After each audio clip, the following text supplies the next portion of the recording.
မင်္ဂလာပါခင်ဗျာနေ့စဉ်ဘဝမှာဆေးရောကိုပါကျမ်းမာကြံ့ခိုင်ဖို့အတွက်ကျွန်တော်နေထိုက်ကကြိုးစားပါတယ်ဒီနေ့နောက်ဆုံးအနေနဲ့ပြပေးမယ့်လေ့ကျင့်ခန်းကတော့ half burpees လေ့ကျင့်ခန်းဖြစ်ပါတယ်ဒီလေ့ကျင့်ခန်းကနှလုံးခုန်လုံးမြန်စေပြီးတစ်ကိုယ်လုံးလှုပ်ရှားတဲ့ကာဒီယိုလေ့ကျင့်ခန်းတစ်ခုဖြစ်ပါတယ်တင်းလာနေ့မှာအမောပြေချွေးထက်စေမဲ့လေ့ကျင့်ခန်းမျိုးဖြစ်ပါတယ်လက်ထောက်မယ်ခြေထောက်နှစ်ဖက်ကိုနောက်ပြစ်မယ်ပလန်ပုံစံဖြစ်သွားရင်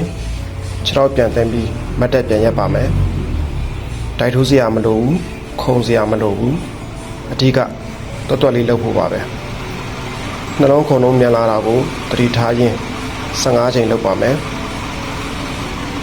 ချက်မှချင်းသည်လက်တစ်ပါးပါနောက်နေ့မှပြန်ဆောင်ကြမယ်နော်စိတ်ရောကိုယ်ပါကျမပျော်ရွှင်ကြပါစေ